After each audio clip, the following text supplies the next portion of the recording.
Bonjour Mireille. Bonjour Caroline. J'ai l'impression que tu fais beaucoup plus que vendre du pain d'épices. Le pain d'épices, c'est une excuse pour toi. Le pain d'épices, c'est une excuse, c'est une façon d'aller chez l'autre.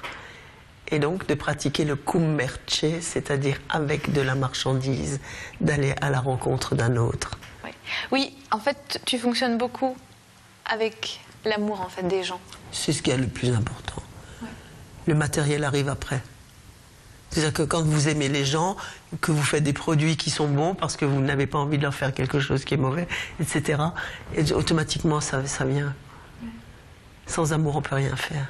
Rien. Et puis après, il reste le travail. Parce que quand on a tout perdu, il y a le travail. Ah oui. Ouais. Pour toi, c'est essentiel. C'est essentiel, c'est vital. D'accord. C'est être au contact des saisons, c'est être dans la vie. Je ne sais pas ce que ça veut dire, la retraite, c'est quoi ça? Tu ne peux pas t'arrêter. Mais c'est quoi ce mot, retraite? Alors, c'est ta maman qui était dans le pain d'épices? C'est ma maman, c'est mes grands-parents aussi qui étaient dans le pain d'épices pour la période de Noël. Hein. J'ai l'impression que tu as grandi dans une famille pas comme les autres. Oui, c'était des originaux, c'était des gens qui sortaient un peu de l'ordinaire. Et aussi, j'ai une maman qui avait une façon d'éduquer qui était un peu d'avant-garde. Elle nous disait toujours, il ne faut pas faire comme tout le monde. Et tu penses que c'est ce qui fait ton succès aujourd'hui? C'est peut-être ça, une façon d'aborder les choses autrement. Et une façon de regarder les gens autrement. Là, on te voit à 23 ans. Qu'est-ce que tu faisais à 23 ans? À 23 ans, j'étais dans le groupe Printemps Prise Unique. Donc déjà, quand même très tôt dans le commerce. Tout de suite dans le commerce. Déjà toute petite dans le commerce, puisqu'à l'âge de 8 ans, je venais déjà donner un coup de main à mes grands-parents. Mais c'était pas du travail, c'était si tu es sage, tu as le droit de venir nous aider. Donc ça commençait déjà là. Et comme j'étais immensément timide, je me cachais dès qu'un client arrivait. Et je disais toujours, mettez-moi à la fabrication ou aux choses, mais je veux pas voir les clients. Alors, on va parler des voyages, donc, parce que déjà très jeune, tu partais. C'est une drogue, les voyages, pour toi? Oui, oui. Ça, je suis piqué de... J'ai toujours une valise de prête. D'ailleurs, je ne sais même pas si elles sont défaites.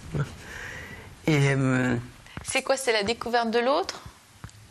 Oui. Ou c'est juste... Apprendre l'autre, le comprendre.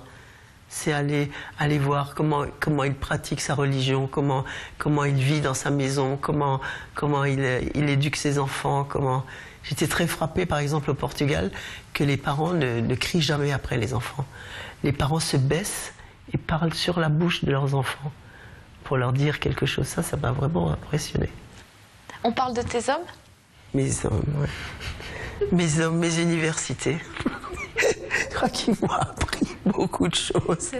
Énormément, oui. Tu t'es jamais sentie arriver dans un endroit et d'avoir ce statut de femme qui peut ouvrir des portes mais qui peut les fermer aussi? Je ne sais pas ce que ça veut dire. Dans ma famille, les femmes étaient des personnes fortes et on n'a jamais eu ce problème d'être mis à l'écart. Et en plus, les épouses chez nous étaient vénérées par les maris, donc elles étaient gâtées parce que c'était la réussite sociale du mari. Et pour ce qui est de la cuisine, c'était les hommes qui faisaient la cuisine chez nous. Toutes les générations, c'était les hommes qui étaient au fourneau, pas les femmes. Qu'est-ce que tu aimerais encore accomplir? J'ai le goût des tissus. Alors je ne sais pas, on verra s'il y a des choses qui se présentent, mais c'est pas certain, on verra. Un jour, quelqu'un peut passer la porte de ta boutique et ça peut être une nouvelle aventure. Quelqu'un a écrit de moi que j'avais l'aventure facile. Je ne sais pas si c'est un compliment. Je ne sais pas. Mais j'ai de la chance d'avoir un mari qui est vraiment très gentil avec moi et qui me permet de m'exprimer et de faire ce dont j'ai envie.